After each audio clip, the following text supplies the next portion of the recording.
the very simple pitch of right now, companies, you're paying to be compliant. You're leaking this methane and you're investing in a flare and maintaining that flare to be compliant. We can call them and say, hey, how about we pay you to be compliant?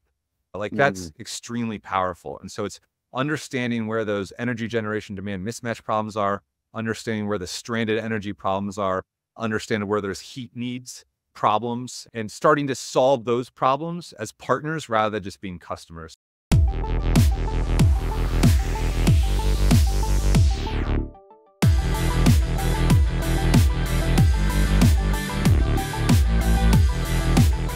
Welcome back to the Block Fuel Podcast. We are here with Adam Swick from Marathon Digital.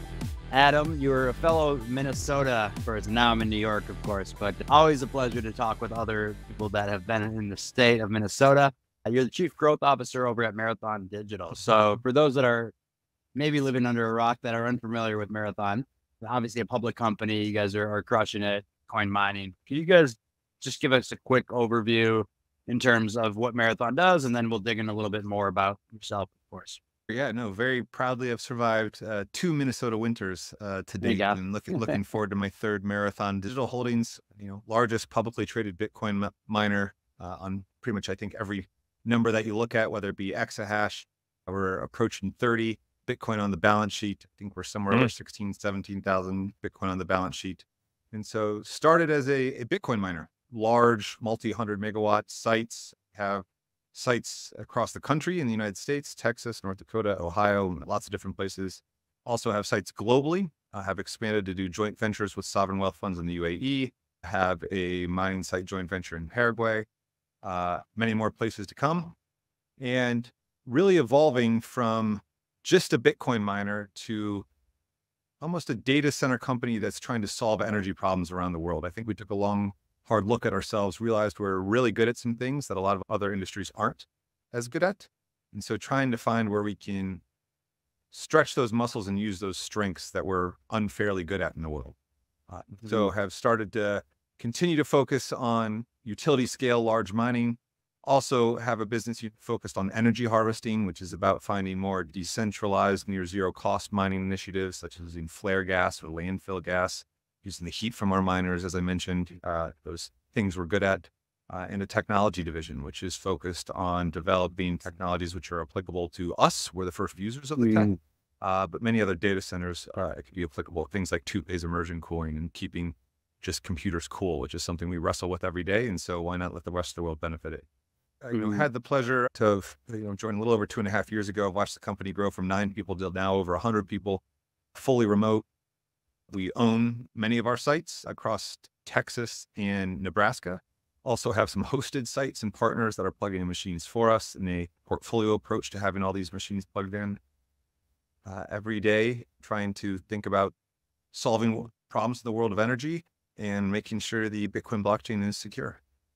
Yeah, you had a fun LinkedIn, so I was checking your past histories because such an early industry still where everyone did work in different industries. You started at like BCG and consulting, it looked like, and then pretty early on though, you were at Kraken and you kind of have been in the space for a while. So personally speaking, were you interested, I guess, what's your Bitcoin origin story? I always love to find how people got into the space. Yeah, as with most people, have a pretty funny random one. Was 2013 and a friend of mine, a good friend, was looking to leave consulting and had a couple of different job offers and was choosing between them. In order to serve as a sounding board for him as he made that decision, I had to understand what each company did. And many of them were fintech websites and one was Coinbase. And so he said Coinbase and I was like, what the heck is this? And so it started my journey down the rabbit hole. The friend did not end up joining Coinbase in 2013. So it shows you what good advice I have in terms of and that early of an employee. And now friend is a pastry chef in London. And so is living his best life. So he's still working. But that's what first intrigued me. It was fascinating because it was a personal interest. Came up a little bit in the consulting BCG days because end of 2013 when price first crossed $1,000. Of course, it was in the headlines a lot. And so I think it caused banks around the world to say, what is this? And who do you call your consultants? And so pretty funny to have BCG then call me and be like, what is this? Right. Get on the phone with this bank on the other side of the world and explain what Bitcoin is. So that was super fun. Spent some time in venture capital, where I, again, came up plentiful. Truly think had the benefit of meeting arguably every cryptocurrency company that existed then, because there weren't that many, but it was super cool to be empowered to do that. And then, yeah, ended up going back to school, really focusing on crypto coming out of that, understanding it was my passion, and have kind of Amazing. And Adam, from like getting into your role now, if you started with 9 people, what was the hat you were wearing then? And then like, how do you like grow into a chief growth officer? What does that actually entail? Because that's going to be a little bit a unique title that not everyone has. Yeah, it's been a fascinating journey. I spent some time at Kraken, which was a ton of fun working for an exchange. Then joined a VC firm and was excited to get back into the space, was lucky enough to interview a lot of places, get a good number of offers. And mining was always interesting to me. It had been a personal hobby. This would have been like NFT summer of 2021. So there was lots of crazy, cool NFT companies that I was very drawn to, but really took a hard look and said, what's been most important to me of everywhere where I worked was the people. The people at Marathon really stood out. Yeah. 8 of them. I ended up choosing Marathon, and the people which I had high expectations for have far exceeded those expectations. And the work which I had medium-ish expectations for far, far, far exceeded those expectations in terms of the intersection of cryptocurrency, Bitcoin, and energy. So joined as VP of strategy, hilariously as the 9th person on this 2021 bull market, was a $8 billion public company. And so it was super fun having a foot in the world of cryptocurrency, a foot in the world of Wall Street, a foot in the world of Texas, where these data centers and these things are actually plugged in, and part public company adhering to all of the big SEC rules, but part startup because of how small we were and how quick we were growing. And so back then it was really focused just on the core basics of Bitcoin mining, working exclusively with hosting partners. And so it was an asset light model at the time, which enabled us to grow very fast by spending every dollar we could on a miner and nothing else, not investing in sites, mining sites, but just in the actual mining ASIC devices themselves. So it enabled us to be pretty lean and, like I said, grow extremely quickly. But there was a lot more we wanted to do. And so that led us to adding more divisions, departments, eventually, buying some of our own sites. I started as VP of strategy, which I think was a catch-all for what everybody else didn't want to do. And it gave me incredible exposure to what everybody else didn't want to do, whether it be finance. You can imagine it was a 2-person finance team running that public company, supported by many contractors, consultants, but full-time was that. It was basically a 1 or 2-person operations team overseeing all of our partners, a 1-person legal team. And so it was great to join new and have everybody craving my help, because selfishly that meant that I got to learn a lot from all those different disciplines. Fast forward, was able to help us do a lot across every one of those different dimensions, and then was finally able to be chief growth officer and hopefully continue to help us grow. The title, I think, captures a lot of the ambiguity that comes with the space and the newness of the space. And part of the reason I love the job and think I have the best job in the world is because every day is so different. That's awesome. Hearing you talk about this giving me flashbacks to what I did in 2017 with the mining operation. I think it's important, before I go into the next question, but I think, Adam, it would be great for you to give the story of how did Marathon come about? Like, how was it founded? All of that stuff, because the general public don't think understands the amount of effort that goes into a Bitcoin mining, any mining, or data center. If you could give us a little of that history, I think that'd be great. Yeah, it's a super fascinating history, which I'll do my best to regale you with, again, all the stories I've heard over my 2.5 years here. If you're super interested, we put out a video earlier this year chronicling the full history, and it's extremely well done. Marathon has been a publicly traded company for a while now, doing a variety of different things. I believe it started as a true mining company, like digging in the ground, rare earth metals. Pivoted from there to do real estate investments. Pivoted from there to then basically be a patent troll and own a variety of patents. I think the primary one was related to interacting with mobile devices via your voice. Basically think Siri, and so trying to monetize a lot of those patents. It was going about as well as you might expect, valuable, high risk, high reward. Yeah.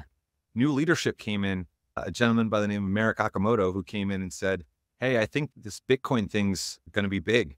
And so kind of recapitalized the company and started investing in miners. And it's funny looking back, because every time there was one of our historical mining orders, at the time it was shocking how big it is. But now you look back, I remember hearing stories about the people that were there during that first order and how terrifying it was for them to place that first order. And I forget how much it is now off the top of my head. They were like five. Say the number now. I think they were like exactly for like 5,000 a piece. Yeah, and it was probably a couple thousand miners. Yeah, and so at the time that was life changing. But you say that number today, and you're like, that's a rounding error. And they would air freight them and so China over here. Air freight them. There are many funny stories. What our COO got to experience is they worked really hard at a first mining facility. I think it was in Canada. Installed all the machines ready to go. They had leased some space from some industrial warehouse. Were super excited. Everything was ready. Flipped the breaker. Everything turned on. Of course, you start to hear the humming of the air-cooled fans at the time, and looked around and realized it looked like it was snowing inside, only to realize that the vacuum pressure they had created with all these air-cooled fans was ripping the paint off the walls. I had to quickly turn everything off and then go through and clean all the machines that had ingested paint chips to then try again. And so that was deployment number one, and many more since then. Today, I think we're up to something like 250,000 miners installed around the world. Wow. So that's the start of Marathon. Our COO has been here a long time through many of those iterations. And so he's the de facto historian within Marathon, but went through many iterations before it found its true calling and true purpose here of digital asset data centers. Every day is different. You're right. And on the one hand, sounds so simple about, you just buy these things and plug them in. Until you actually do one for yourself, you start to realize, oh, wait, there's some intricacies here. The beauty of these machines is they're so stripped down to just be really good at Bitcoin mining that they're not good at anything else, including not telling you what's wrong with them when they're having issues. And then, take that aside of the actual operation itself. And this is why I have so much respect for our operations team. They're doing this with 250,000 machines around the world. Like, I can't keep track of like 3 pairs of shoes in my house, let alone 250,000 computing devices. Just trying to think of that, like 250,000 things that you have to be in charge of, have to make sure they're up and running, have to make sure you know where they are at full throttle, full gas for like 24/7. And it's just insanity.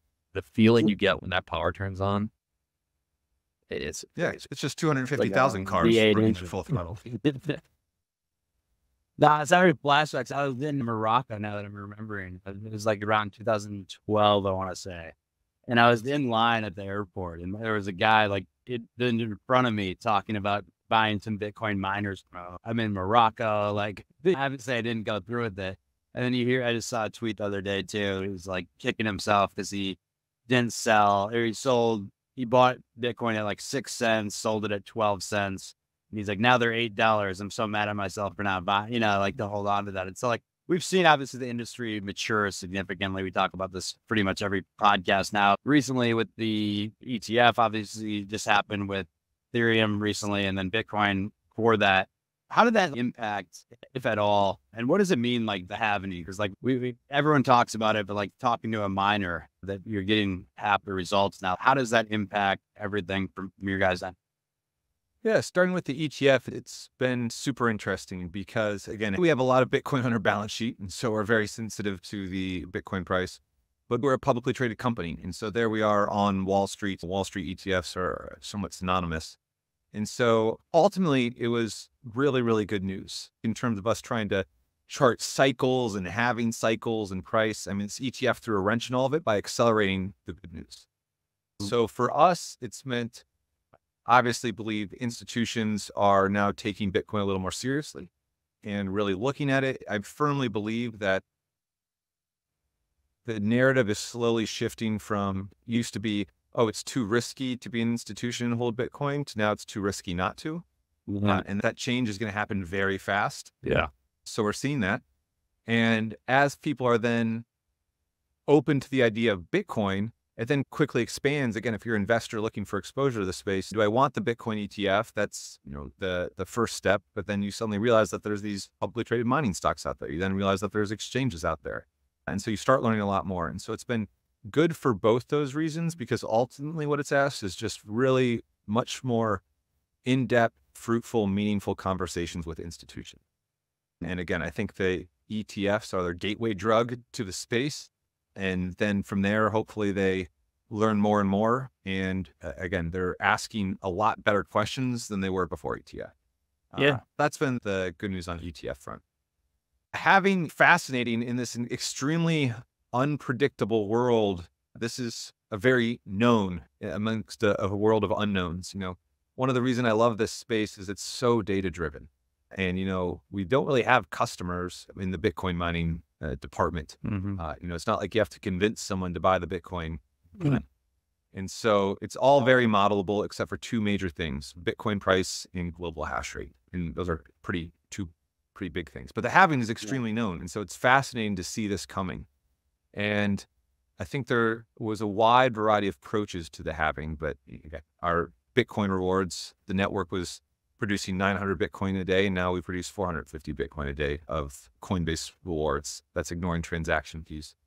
And so, we planned for it, and a lot of people, how do I simplify this? You could have been very risky and entered into some high price electricity contracts, bought cheap machines that might be somewhat inefficient.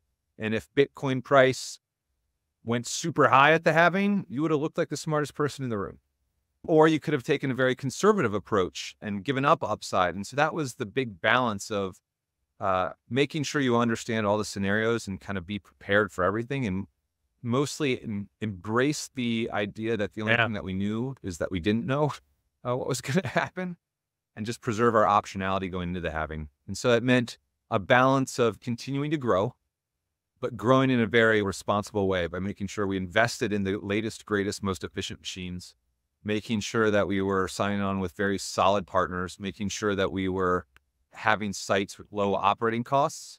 Because if you grow in that way, it's very different than growing in a reckless way. And so I think we're still seeing the effects of halving, because again, if Bitcoin price doubles tomorrow, that's going to save a lot of miners that are in trouble. The effects of Adam, are still to come. Are you seeing a lot of the miners when, having issues, would you say? Yeah, there's a good number. I mean, there's a lot of inefficient machines out there. And, if you, during a bull market, if you saw this cheap machine with 8-cent power and you did that math and it was making a lot of money that day. And so it seemed like a great investment at the time. And again, then if you think through having all these what if scenarios and you think about global hash rate increasing even more than you think, as big miners might be buying more, short answer is yes. We've seen a variety of everything. We've had seen people with inefficient machines in terrible sites, which is not a good recipe. People with inefficient machine in good sites, people with bad sites and efficient machines, in every combination. Adam, talking right before we started recording on Donald Trump's comments last night about he'd love to see every remaining Bitcoin be mined in the USA. Everyone on Twitter was getting excited about it. They were like, well, hey, this is like a very, very pro-mining, pro-Bitcoin presidential candidate. What would you take away from that comment? What would, someone within Marathon think about that? And what do you think actually from a policy perspective would be a pro-mining initiative that would be, I'd say, real or tangible or something that you believe could actually pass through? Yeah, I mean, it's obviously very encouraging to hear that. And quite frankly, what's most encouraging to me is just that people are taking the time to think through Bitcoin mining and truly what it can do. On its surface level, it's so easy to read the headlines about, Bitcoin uses a lot of electricity. And so your gut reaction is, oh, that seems bad. But then if you start asking questions about, well, where's that energy coming from? And what would that energy have done not used to mine Bitcoin? If the answer is the energy would have done nothing, then I would argue that Bitcoin mining is an excellent use of that energy. And so people just understanding that, as with everything in life, it can be used for incredible good or it can be used for bad. And Bitcoin mining is the same, but it has huge potential to be used for good, whether that be from the Bitcoin lens to just secure the network more, make sure that you're producing and securing the network onshore of your country, making sure that your country has the ability to process transactions, or on the electricity side of things, and understanding that Bitcoin miners have the ability to help you balance grid, making sure that Bitcoin miners have the ability to use your stranded gas that might just be lit on fire and flared, but instead can be put into this more productive use. And so that's the most encouraging piece, is that, hopefully many more regulators and politicians are, instead of just reacting to one headline that they see, starting to ask that second question, which reveals that there's a lot more going on here than just using a lot of energy. There's many benefits that can be had. And different countries around the world are realizing this somewhat quicker than the United States. And so hopefully the United States can keep up in this learning curve. I understand it's confusing. Coin is a deep rabbit hole. Energy is far more confusing than I ever expected. And so sitting at the intersection of those two, I understand that it's you don't want to dive in when you have so many other things to manage as a government official. I don't think the average, it's super encouraging. Yeah, I don't think the average person even understands that the energy that powers your home is traded on an actual market. I just get my power bill and I don't think the government fully understands. I had a friend that was and I won't say his name or the company, but he was telling me he had the power. He had an energy company in California that he's like, if I was an evil person, I had the power to take out 1/20th of California's power from my iPhone. And so he's like, the government never asked me these questions or dug into some of this stuff. I did have a completely opposite question that came in from one of our audience members. And I'll phrase this in a way that won't get you in trouble with your investor relations team. But we talked with Bitwise, right? And I asked them a question of what the difference between all these ETFs, management fees are obviously different, but it's Bitcoin is the basis. So how different can they all be? Similarly, one of Jesse from Florida had asked basically why should we invest in Marathon versus Wolf? So maybe a softball question for you in that same lens could be something around the lines what differentiates you guys maybe from any other miner? And if you want to go specifically with Wolf, feel free. Yeah, sure.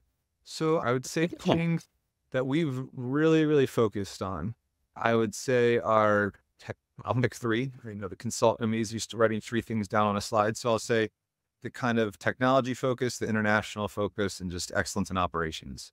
The technology focus is just a recognition that on one hand, this is a commodity business. Buy machines and plug them in. And so investing in things early and building proprietary technologies early is going to have huge rewards both today and looking forward. And so that's things like firmware, the ability to control your machines with extreme precision.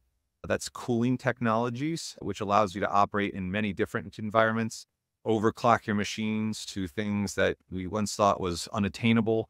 So that's, investing in technology and having a team dedicated to that and really understanding it is constantly blows my mind of what Marathon's able to achieve there. Second thing is that international focus is, A, from just a diversification standpoint, and B, from just a partnership standpoint. Our first major partnership outside the country is with the Sovereign Wealth Fund in Abu Dhabi, ADQ, a company called 02. And, it was helping to balance the grid of Abu Dhabi. And we have shown our ability to partner. And so when we think about our constraints in terms of capital, machines, or sites, showing that you're a good partner to anyone around the world removes a lot of those constraints. Yeah. People call you with capital, people call you with sites, and then all you need is the machine. Being known and having proof points both in Paraguay and the UAE at this point to show that we can operate anywhere. And mind you, our first one was in Abu Dhabi in the Middle East. And if there's two things that our Bitcoin mining machines don't like, it's heat and dust. Yeah. And so I think our operations team almost fainted when we said we're going to build a 250 megawatt mine in the Middle East. But at least that third point of just excellence in operations is Marathon started in asset light, working exclusively with hosting partners. That allowed us to watch and learn a lot as other people built sites. It allows us to see what was the best of what everybody was doing, so that when we did start owning our own sites, we took the best of everything we'd seen from around the world, and we weren't locked into a decision we made in 2019. Instead, we were using the latest and greatest to create the best. So I don't know, those are three things that I think Marathon really shines at. I think that's great. Really quick question that came into my head. In Abu Dhabi, what is the source of power over there?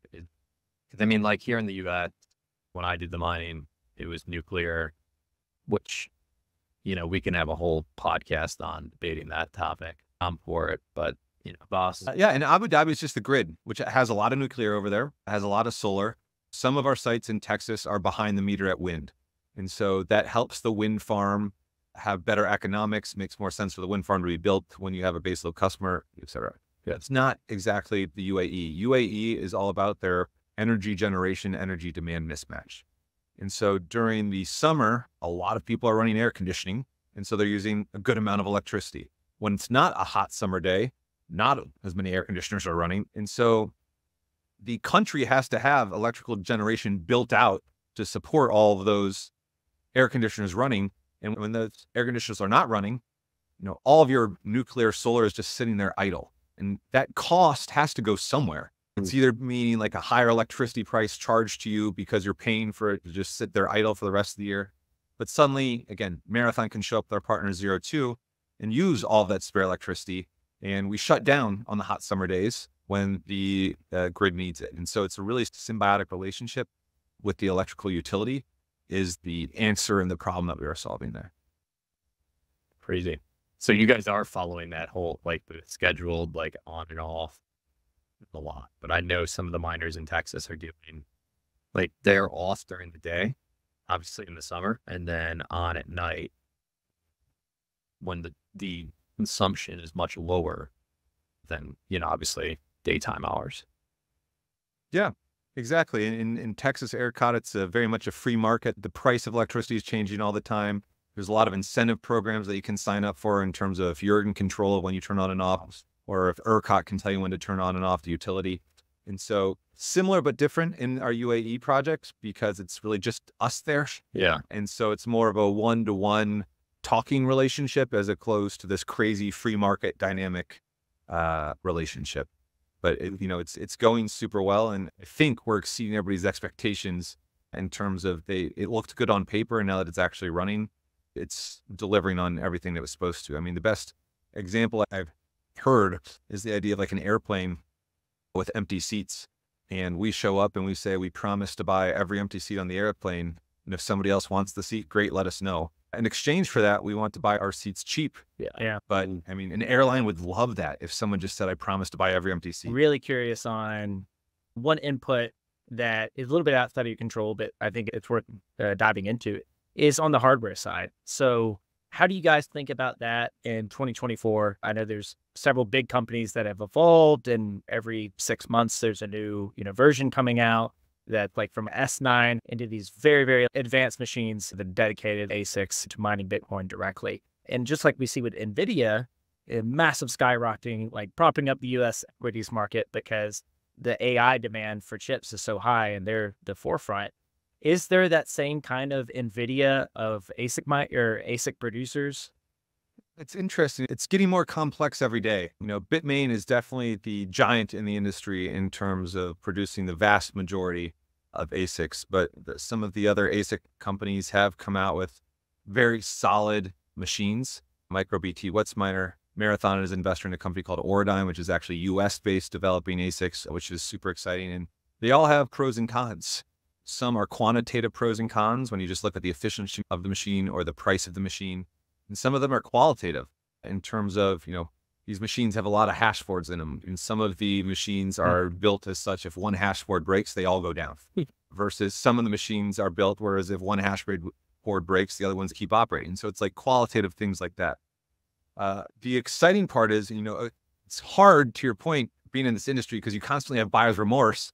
Because you buy something for delivery in 6 months, it gets delivered, you open it up, you're so excited, and then the next day there's a new machine announced, and you're like, like your iPhone upgrade cycle that you're constantly feeling behind. But the one good news that's having is, when you had the S9, which was just game changing in terms of ASICs, it was the one ASIC. There was nothing else. Now you have cutting edge ASICs, and you have medium age ASICs, and you have really old ASICs. And that just means you have so many more tools in your toolbox. And so if you give me a site that in Texas that has decent power rates and 24/7 power, you're going to want to put the most expensive machine in there, the latest and greatest.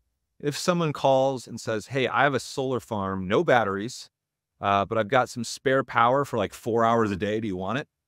Like, you're not going to put the latest and greatest machine there. But luckily in the year 2024, you have some older machines that you can put there because they're dirt cheap and they're not doing anything else. And so it's, again, just increasing the tools in our toolbox by having all of these different new old machines.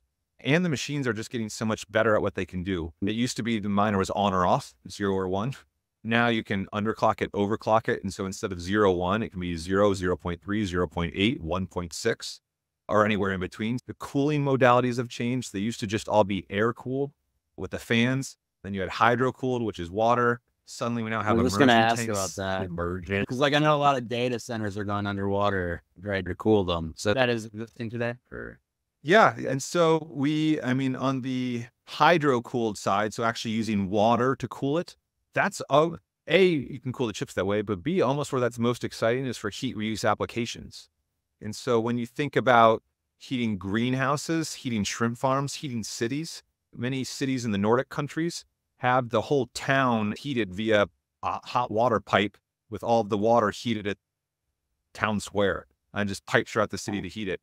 So you could very much use Bitcoin miners to heat that water. The U.S. would never do that though. Like that's too advanced for. You have to install a lot of hot water pipes. This cattle farmer.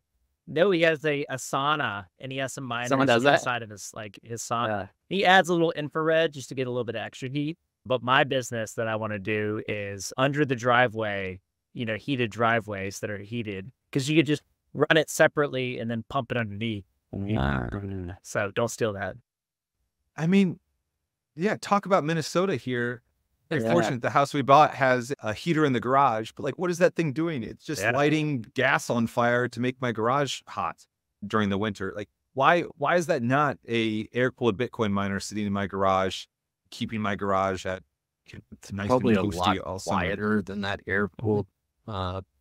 Pretty loud. But yes, to your point, we have air-cooled. Now we have immersion-cooled miners in terms of advancements, which is, again, so funny now suddenly have all these different cooling modalities because the air-cooled miner is designed for air-cooled. And so there's space between the chips for air to flow. If you suddenly put that in immersion, you don't need that space. So 2 different types of immersion also, which is fun to learn about. Number 1 is single phase and number 2 is 2-phase. So single phase immersion is called because the oil, it's called a dielectric fluid. Dielectric meaning it does not conduct electricity. So it's, again, crazy to have so many power-hungry electronics sitting in this oil, yet you can walk up and stick your finger in the oil. And what it's basically doing is this oil is, think of a big bathtub and you putting your electronics in the bathtub and filling it up with this dielectric fluid. This oil is then actually touching the chips, taking the heat away from the chips, and then you're usually pumping the oil out to a heat exchanger, whether that be a dry cooler outside where the oil is actually cooled with fans, or up against a heat exchanger with water, where water is actually pumped to cool it. But that's the idea of single phase immersion, like using, air is not a great conductor. Oil is much better. Next, we then have, and this is what Marathon's built in proprietary, is 2-phase immersion. And so this is really crazy stuff. You should look up some videos. It looks so awesome, but it's actually a sealed bathtub. And so suddenly we have to like put a lid on it because 2-phase gets its name because the oil is actually changing state from liquid to gas. And so the liquids we're using there have an extremely low boiling point. And so instead of boiling at 212 degrees Fahrenheit, they're boiling at much less. And by going through that phase state change, that's where the energy is being released. And so oil comes in contact with the chips, gets so hot it boils, evaporates, goes up to the top of the closed container to a condenser coil where there then condenses back into liquid and drips back down. And so again, just Google kind of 2-phase immersion cooling, because what you see is electronics boiling in a liquid, again, with all these bubbles coming out of it. It looks insane. And then from the top of the tank, it's raining because that's where the liquid is then recondensing and coming back down. So it's like this boiling electronics that are being rained on all within a closed system. Incredibly efficient because you don't have to waste energy on blowing fans to cool the oil. The oil, by changing states, is doing its own cooling. Incredible density. You can really shrink the space because you don't need air to flow over them like you just described. All you need is a little room for the oil to get in there and boil. You can put huge amounts of power in a very tiny space and overclock it tremendous. Yeah, sounds interesting. One question I do have is like a public company, right? Every company has outside things that they have no control over, like we had the FOMC today, like things that, no matter what your company, you're going to have some of these things from the outside you can't control. You guys are so tied to somewhat to the price of Bitcoin. Again, maybe I'm wrong. I'd like for you to explain maybe if you guys have like other products, or is it as simple as like the price of Bitcoin goes up since you get so much on your balance sheet? Inherently, the price of Marathon Digital would go up as a stock, right? So I don't know how much you're able to share, again, being a public company. Your IR company breathing down our neck right now asking the question, but just curious, like how that works. Is it truly as like the price of Bitcoin goes up, you guys should inherently go up? If it goes down, you guys go down? Or are there other products too that can, no matter what the market looks like, you guys can still be good as a company here? Yeah, a bit of both. We have a lot of Bitcoin on the balance sheet. And so if Bitcoin price goes up, the value of our balance sheet goes up. So the value of the company should, in theory, go up.